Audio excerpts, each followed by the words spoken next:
હું સાહેબ નોકરી માટે નીકળ્યો હતો ઓફિસ જવા માટે અને મારી બાઇક બંધ પડી ગઈ છે.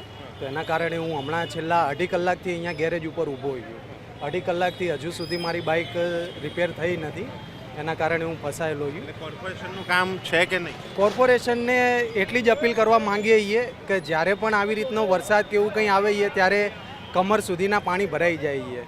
કોર્પોરેશન સાંભળતું જ નથી. વર્ષોથી છે આ વિસ્તાર જે છે, હું જોઉં છું છેલ્લા 50 વર્ષથી પાણી ભરાય છે. જ્યારે પણ થોડું પણ વરસાદ પડે એટલે અહીંયા ઘૂંટણ સુધી પાણી હોય છે અને વધારે વરસાદ પડે તો કમર સુધી પાણી હોય છે. कमाई तो है ही, लेकिन मेहनत भी है ना उसके करता डबल. कम से कम 25 से 30 गाड़ियाँ चालू कर चुके हैं और अभी भी गाड़ियाँ आ ही रही है लाइन सर.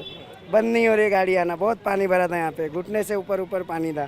तो आपके एक के यहाँ भी ऐसा है कि सभी जगह पे? सभी जगह है. अपने यहाँ पे भी है, अपने यहाँ पे कुछ ज़्यादा ही है और बाकी यहाँ पे तो यहाँ पर भी पानी बहुत ज़्यादा भरता है. यहाँ पे सबसे ज़्यादा गाड़ियाँ बंद हुई है. क्या क्या खराबी क्या होती है और कितना खर्चा, नॉर्मल खर्चा कितना एक आदमी का? एक आदमी का नॉर्मल खर्चा 200 रुपये मिनिमम है और बाकी ज़्यादा हो तो 500 भी चला जाए, ऐसा है.